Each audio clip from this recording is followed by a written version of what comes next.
isi pikiranku kamu. Jadi terlalu banyak buang waktu. Dari atas sampai bawah anggun. Baby know that I just wanna be with you. Siang-siang kepikiran, malam-malam sendirian. Scrolling TikTok fitnya isi cinta-cintaan. Know that one day I will ask you to be mine. Boy, jangan malu-malu boy, kamu itu lucu boy.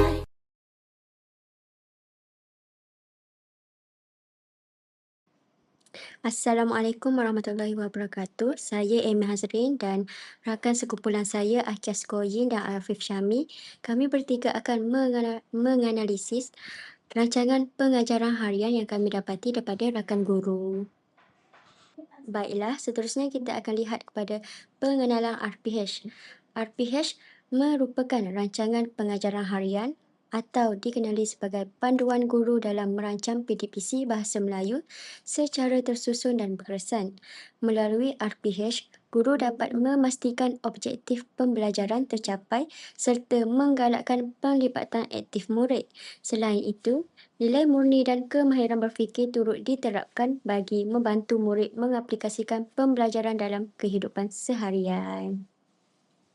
Seterusnya, mari kita lihat dengan lebih dekat instrumen utama dalam kajian ini, iaitu analisis rancangan pengajaran harian atau RPH yang telah dirangka. RPH ini disediakan untuk subjek Bahasa Melayu bagi kelas 2 Ar-Razi yang melibatkan selama 26 orang murid. Sesi pengajaran ini dijalankan selama 1 jam dengan fokus utama kepada kemahiran membaca.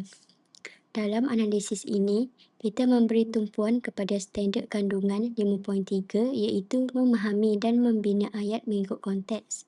Standard pembelajaran 5.32 khususnya mengenai kemahiran memahami, mengenal pasti dan menggunakan ayat mengikut konteks dengan fokus spesifik pada ayat dasar dan ayat tunggal. Baiklah, kita beralih kepada aspek yang paling kritikal dalam RPH ini, iaitu objektif pembelajaran. Pada akhir sesi, kita mensasarkan murid untuk mencapai 2 perkara utama.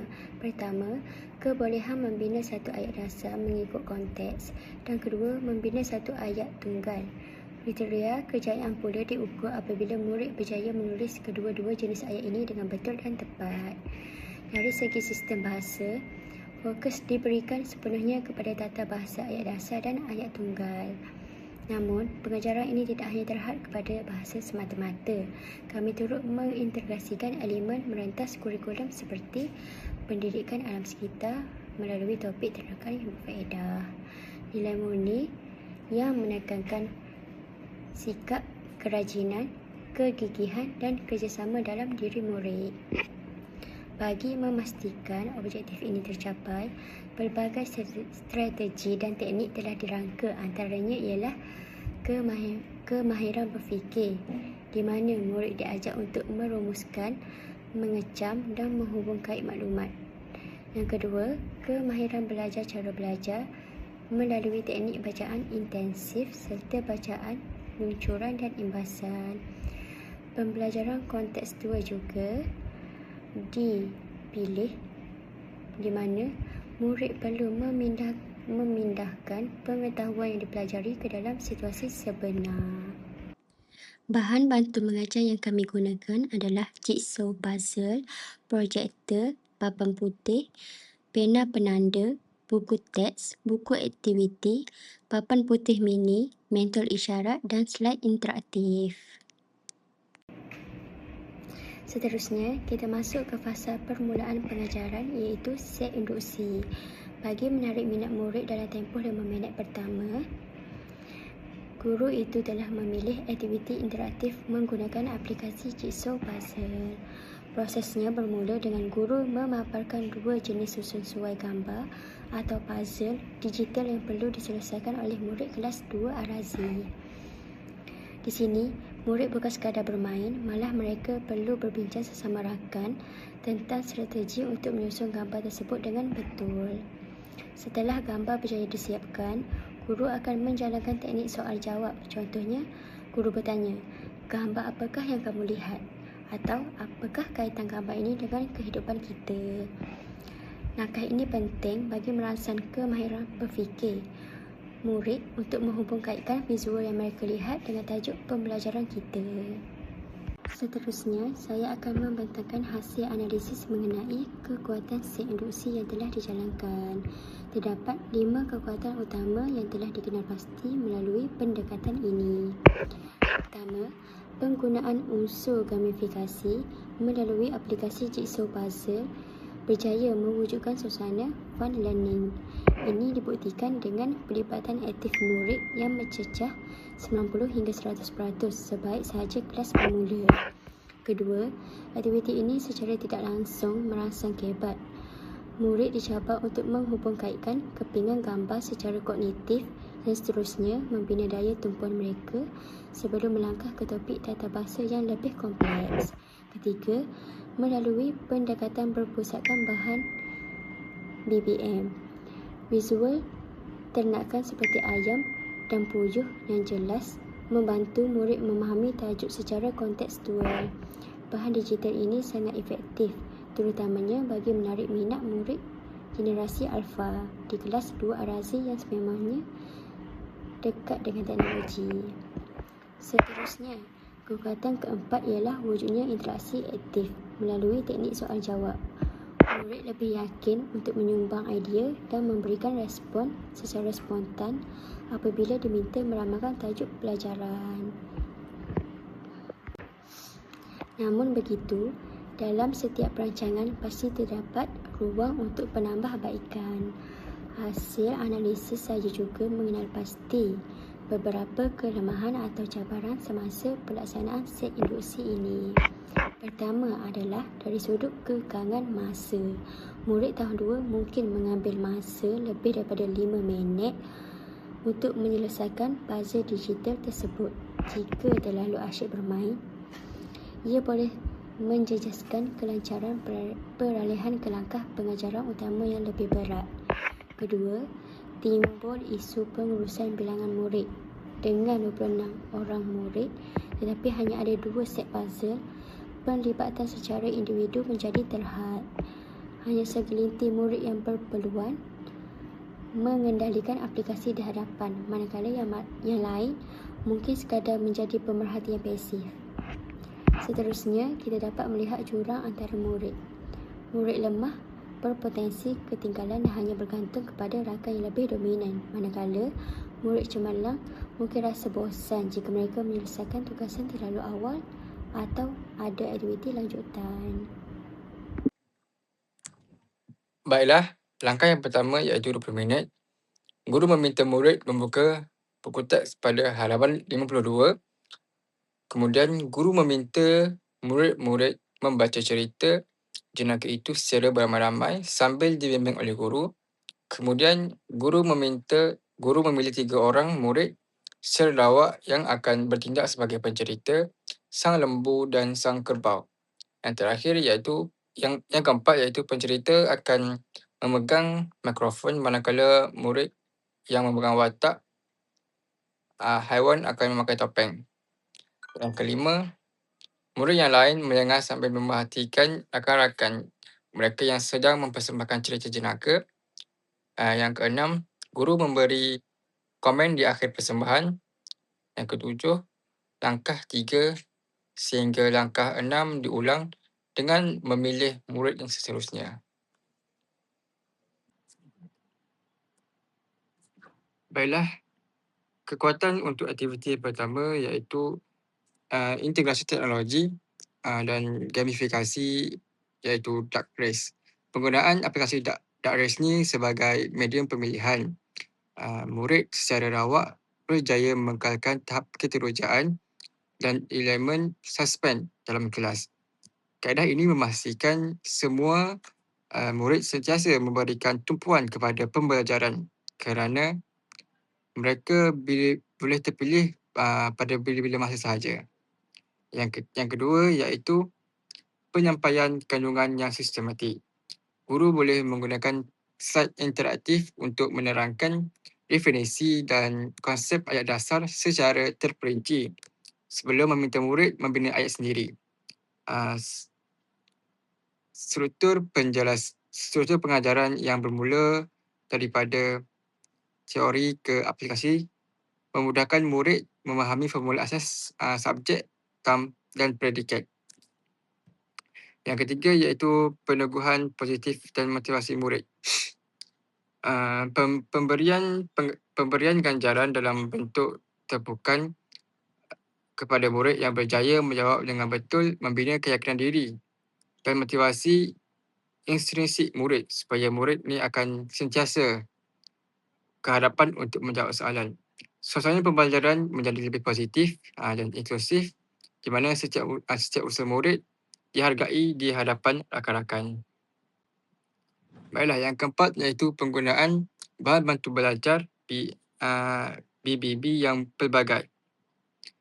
Gabungan slide interaktif, kuis perlumbaan, itik dan visual yang menarik membantu murid mengurangkan rasa bosan ketika belajar dalam kelas.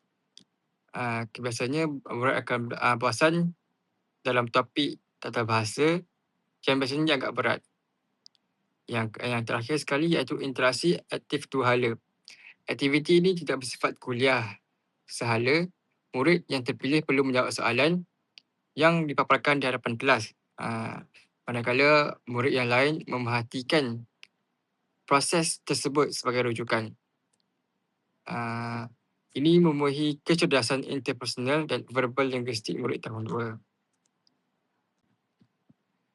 Baiklah, kelemahan yang pertama bagi aktiviti ini iaitu kekurangan pelibatan murid secara menyeluruh.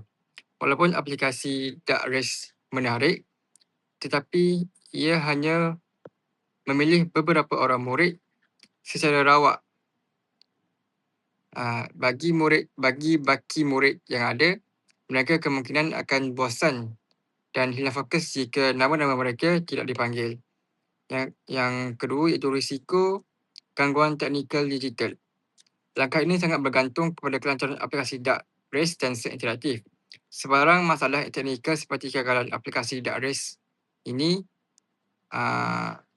sebarang masalah teknikal seperti kegagalan aplikasi berfungsi atau masalah paparan projektor akan mengganggu momentum pengajaran dan akan menyebabkan menjejaskan emosi murid. Yang ketiga iaitu aras kesukaran konsep tata bahasa. Tapi perbezaan antara ayat dasar dan ayat tunggal adalah agak abstrak untuk murid tahun 2. Penerangan melalui slide semata-mata mungkin akan membuatkan murid berasa bosan dan murid akan hilang fokus terhadap paparan slide yang ditunjukkan oleh guru. Baiklah, yang keempat iaitu gangguan fokus. Murid mungkin terlalu teruja dengan elemen perlumbaan itik DuckRace sehingga mereka mengabaikan perkara-perkara ataupun input yang ingin disampaikan di dalam permainan tersebut, seperti ayat dasar ataupun ayat tunggal yang ada di dalam permainan tersebut. Jadi mereka mungkin akan kurang faham tentang ayat tunggal dan ayat dasar tersebut. Yang terakhir iaitu pengurusan masa dalam interaksi individu. Jika murid yang terpilih ini mengambil masa yang terlalu lama untuk berfikir atau menjawab, guru tidak dapat memberi penerangan dengan lebih jelas kerana kemungkinan masa yang ada itu terlalu singkat. Jadi, ia akan mengurangkan masa penerangan guru bagi subjek tersebut. Baiklah, ini merupakan langkah ataupun aktiviti yang kedua yang boleh dilakukan. Iaitu aktiviti ini dijalankan secara berkumpulan selama 10 minit. Jadi, guru memecahkan murid kepada beberapa kumpulan. Kemudian, setiap kumpulan ini akan dibekalkan dengan papan putih mini dan sebatang pena penanda. Kemudian, guru memberi soalan di hadapan kelas dan setiap murid ataupun setiap kumpulan perlu menulis jawapan pada papan mini masing-masing secara pantas. Yang keempat iaitu kumpulan terpantas jawab dengan betul akan memperoleh mata.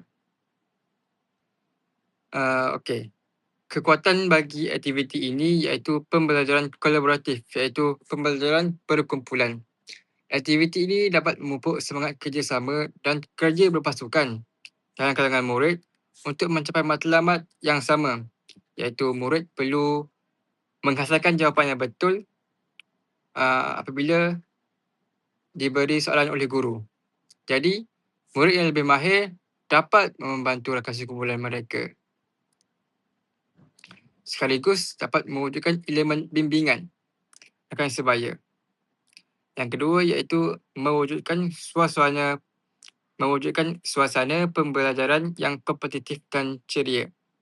Elemen pertandingan siapa cepat dia menang ini dapat meningkatkan motivasi intrinsik murid untuk berfikir dan menulis dengan jawapan yang betul, dengan segera dan cepat. Jadi, suasana kelas ni akan menjadi lebih ceria, hidup dan mempunyai konsep dua hala, interaktif dua hala. Oleh itu, ia sangat sesuai dengan psikologi murid tahun 2 yang gemar dengan aktiviti berbentuk cabaran. Yang ketiga iaitu integrasi kemahiran interpersonal dan verbal linguistik. Murid perlu berbincang secara lisan interpersonal sebelum menterjemahkan idea-idea tersebut ke dalam bentuk tulisan. Ini akan mengukuhkan kefahaman mereka terhadap topik ayat dasar dan ayat tunggal melalui aplikasi praktikal.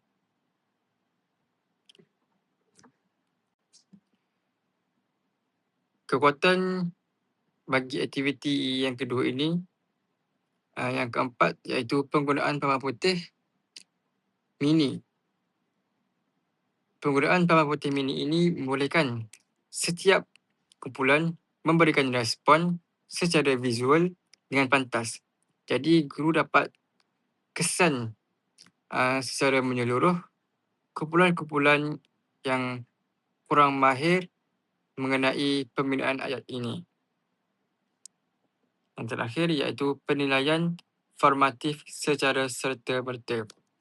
Melalui proses perbincangan jawapan antara murid dan guru, selepas setiap soalan, murid dapat maklum balas segera tentang betul atau salahnya binaan ayat mereka. Kesalahan dapat diperbetulkan terus di tempat kejadian sebelum beralih ke latihan pengukuhan yang lebih formal. Jadi bagi kelemahan untuk langkah aktiviti yang kedua, pertama, dominasi murid yang cemerlang. Dalam aktiviti kumpulan yang bersifat pantas, murid yang lebih mahir cenderung untuk mendominasi penulisan pada papan putih mini. Manakala murid yang lemah atau perlahan, mereka mungkin malu dan hanya menjadi pemerhati dan tidak mendapat peluang untuk mempraktikkan pembinaan ayat secara kendiri. Seterusnya, kekangan masa yang sangat suntuk. Okay. Peruntukan masa 10 minit adalah sangat terhad untuk menjalankan aktiviti berkumpulan, menulis jawapan dan melakukan perbincangan jawapan secara mendalam. Guru mungkin terpaksa menghadkan bilangan soalan, menyebabkan objektif pengukuhan tidak dapat dilaksanakan secara menyeluruh bagi semua jenis ayat. Yang terakhir, pengurusan bahan bantu belajar (BBM). Penggunaan papan putih mini dan pena penanda memerlukan pengurusan yang teliti. Masalah teknikal kecil seperti dawat penanda yang kering atau pemadam yang tidak mencukupi dalam kumpulan boleh melambatkan respon murid, mencetuskan kekecewaan juga dalam kelas tersebut. Baiklah, kelemahan yang keempat iaitu isu kawalan kelas. Elemen pertandingan siapa cepat dia menang ini boleh menyebabkan suasana kelas menjadi terlalu bising. Jadi, guru tidak dapat mengawal keadaan kelas ini kerana murid terlalu teruja bermain permainan ini.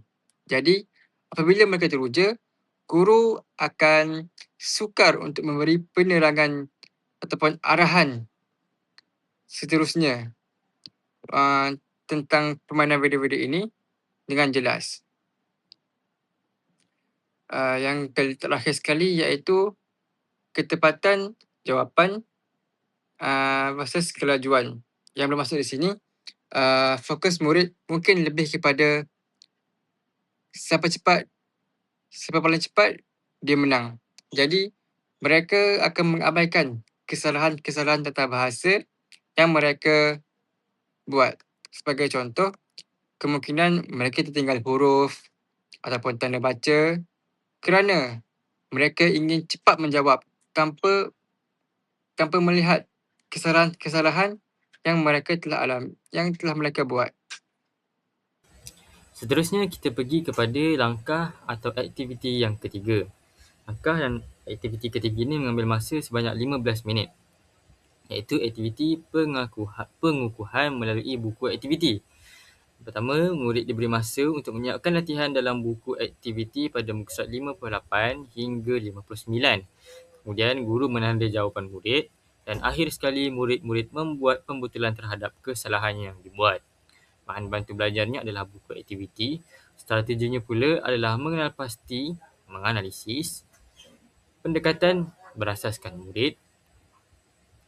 KP adalah verbal linguistik dan KI ialah kemahiran komunikasi, pemikiran kritis dan kemahiran menyelesaikan masalah. Kekuatan pada aktiviti atau langkah ketiga ini yang pertama adalah penilaian diri secara individu. Berbeza dengan aktiviti perkumpulan sebelumnya, langkah ini memberi peluang kepada guru untuk menilai tahap kefahaman setiap murid secara individu. Ini memastikan setiap murid 26 orang tersebut benar-benar mampu membina ayat dasar dan ayat tunggal tanpa bantuan rakan sebaya. Yang kedua, strategi pembelajaran berfokus. Menganalisis dan mengenal pasti. Latihan dalam buku aktiviti biasanya dirancang untuk menguji keupayaan murid dalam mengenal pasti gambar dan menganalisis konteks sebelum membina ayat yang tepat. Ini membantu murid mencapai kriteria kejayaan yang telah ditetapkan dalam RPH. Dan yang ketiga adalah pengukuhan kemahiran psikomotor dan menulis. Aktiviti ini melatih murid untuk memindahkan pemahaman lisan dan visual daripada slide ke dalam bentuk tulisan yang kemas dalam buku aktiviti. Iaitu muka surat 58 hingga 59. Ia mengukuhkan kemahiran mekanisme murid dalam menyusun struktur ayat yang lengkap. Iaitu subjek dan predikat. Kekuatan yang keempat pula ialah maklum balas segera melalui semakan guru. Jadi ketika guru melakukan proses menyemak dan menanda jawapan murid secara terus serta-merta. Okey. Murid yang melakukan kesalahan diminta membuat pembetulan serta-merta yang merupakan teknik interversi yang sangat berkesan untuk mengelakkan kekeliruan konsep yang berpanjangan. Dan yang terakhir ialah pengurusan yang produktif. Peruntukan 15 minit adalah tempoh yang ideal untuk murid fokus secara senyap. Silent work selepas melalui aktiviti permainan yang aktif di langkah 1 dan 2. Ia menstabilkan semula suasana kelas ataupun disebut dalam bahasa Inggeris calming down sebelum sesi pembelajaran dan pengajaran berakhir dengan penutup yang bermakna. Walaupun begitu, masih terdapat kelemahan dalam aktiviti dalam langkah ketiga ini, iaitu kekurangan pertama adalah kekangan masa bagi murid aras rendah. Peruntukan 15 minit mungkin tidak mencukupi bagi murid yang mempunyai kemahiran menulis yang perlahan untuk menyiapkan tugasan pada muka surat 58 hingga 59. Ini menyebabkan sebahagian murid terpaksa menyiapkan latihan secara terburu-buru yang boleh menjejaskan kualiti tulisan dan ketetapan tata bahasa. Yang kedua adalah risiko murid menyalih jawapan. Memandangkan aktiviti dijalankan selepas perbincangan, kumpulan di langkah 2 Memandangkan aktiviti dijalankan selepas perbincangan kumpulan di langkah 2. Terdapat risiko murid hanya menyalin semula jawapan rakan atau jawapan yang dibincangkan tadi tanpa benar-benar memahami konsep membina ayat secara kendiri.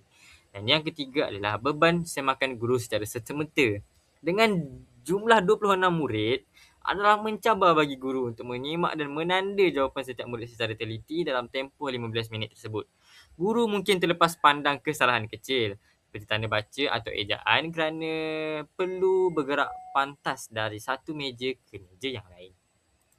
Dan kelemahan yang keempat pula bagi aktiviti ini adalah kebergantungan pada bimbingan berterusan. Terdapat murid yang masih memulakan bimbingan one-to-one daripada guru untuk memulakan penulisan ayat. Apabila guru sibuk menyimak buku lain, murid yang lemah ini mungkin akan terhenti. dan tidak melakukan apa-apa aktiviti. Dan yang terakhir, aktiviti yang bersifat statik. Setelah melalui langkah 1 dan langkah 2 yang sangat interaktif, digital dan permainan, peralihan ke latihan bertulis yang bersifat statik atau tradisional mungkin menyebabkan motivasi atau keterujaan murid sedikit menurun ataupun dipanggil drop in engagement. Dan akhir sekali kita akan melihat kepada penutup untuk rancangan pengajaran harian ini. Itu penutup diberikan masa 5 minit. Refleksi, gunakan mentol isyarat tersebut. Guru memilih seorang murid untuk membuat rumusan akhir tentang topik pembelajaran hari ini.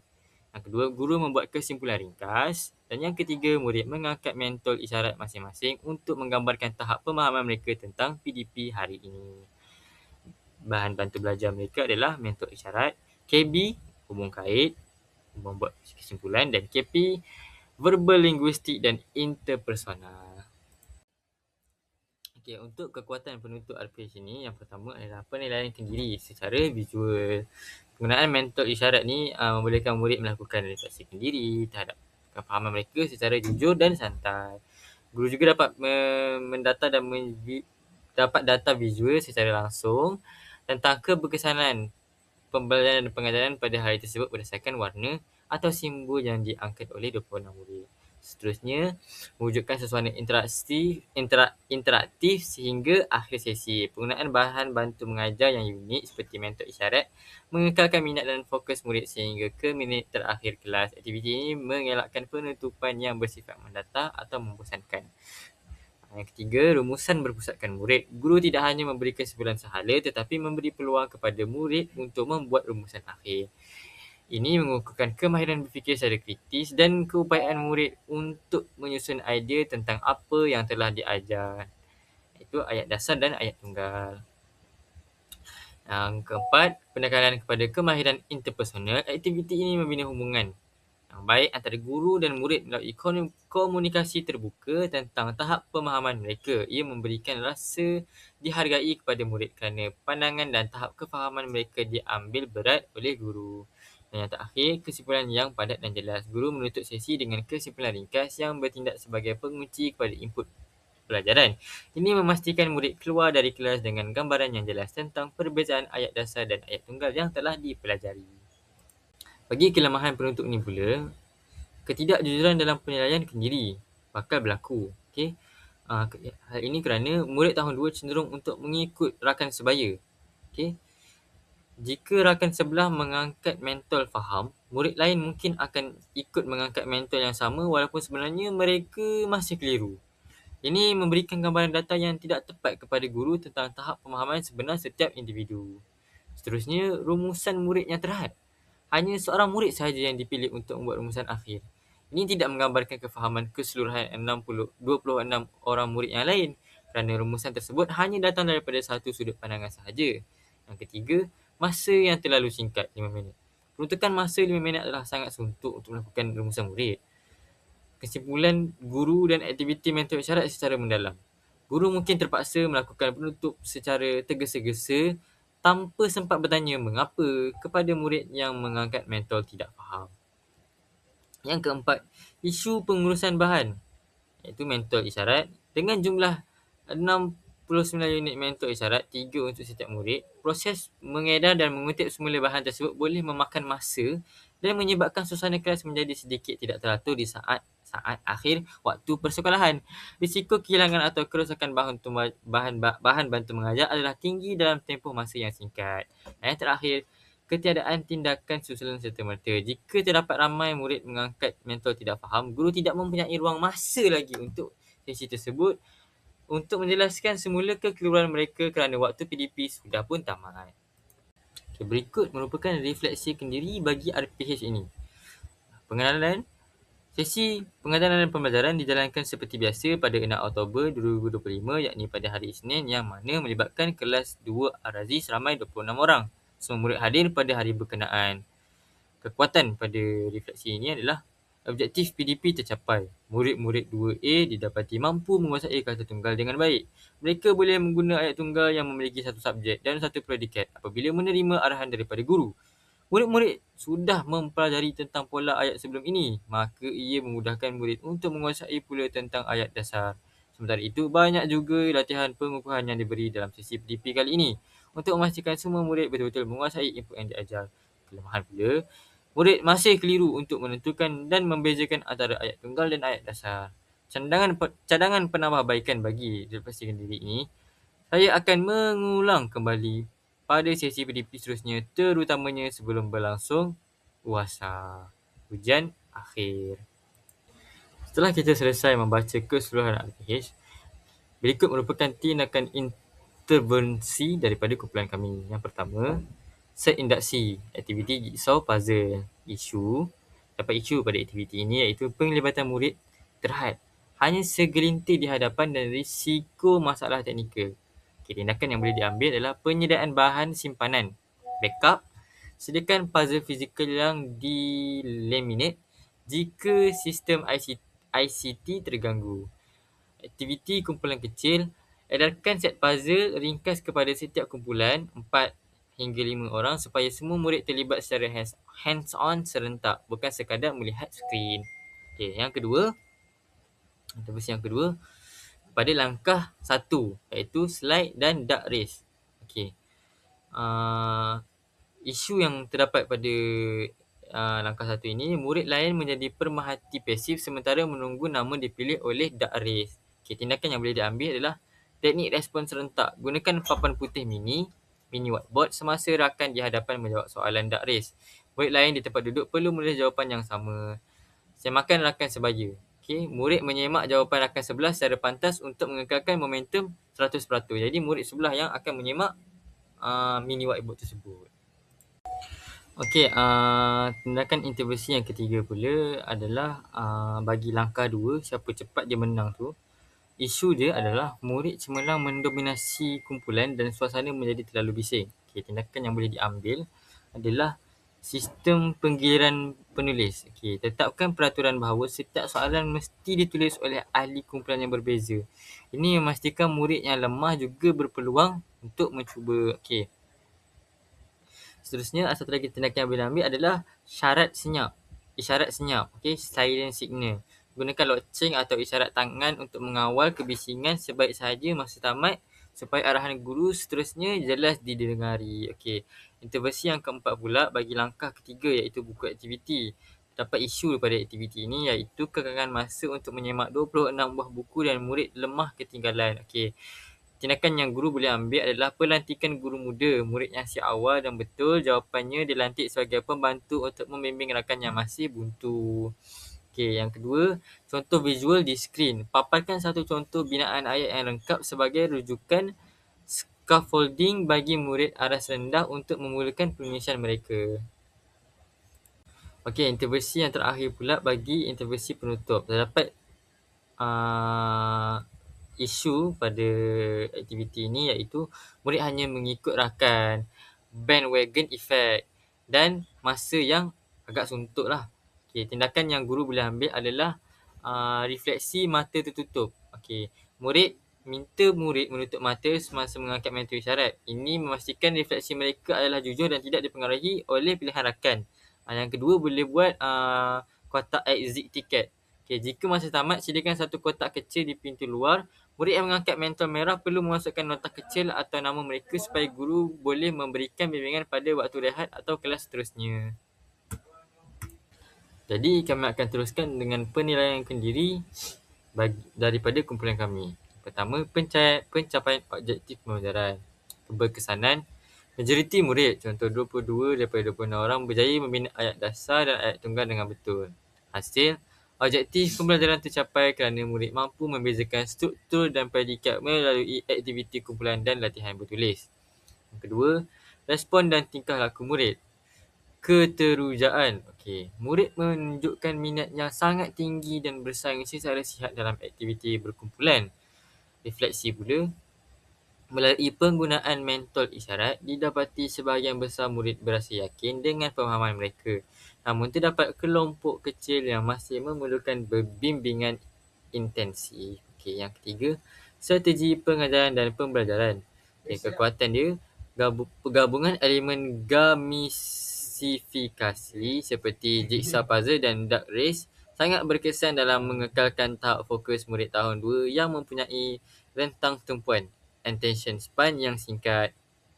Dan kepelbagaian, penggunaan pelbagai kaedah, visual, audio dan kinestetik memenuhi keperluan gaya pembelajaran murid yang berbeza-beza. Ketiga, rumusan profesional guru. Kesimpulan, PDP ini berjaya mewujudkan persekitaran pembelajaran yang menyeronokkan, fun learning. Impak pula, penggunaan teknologi bukan sekadar hiasan tetapi berfungsi sebagai alat pengukuran kefahaman tata bahasa yang efektif bagi tahap 1. Dan terakhir sekali, pengurusan kelas dan bahan bantu belajar. Kekuatan penggunaan ICT dan bahan maujud, papan putih mini, mentor isyarat. Dan jadikan suasana kelas dinamik dan interaktif. Cabaran pula, pengurusan masa menjadi cabaran utama, terutama semasa peralihan antara aktiviti permainan ke aktiviti penulisan individu yang memerlukan ketenangan. Kesimpulannya, kunci keberkesanan PDP ini terletak pada transformasi kelas tradisional kepada ruang pembelajaran yang aktif dan bermakna.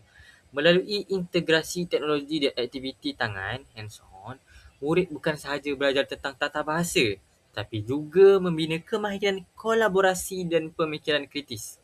Penambahbaikan yang dirangka akan dijadikan panduan untuk memastikan setiap murid, tanpa mengira tahap, mendapat peluang yang saksama untuk menguasai kemahiran bahasa secara menyeluruh. Itu sahaja daripada kumpulan kami. Sekian, terima kasih.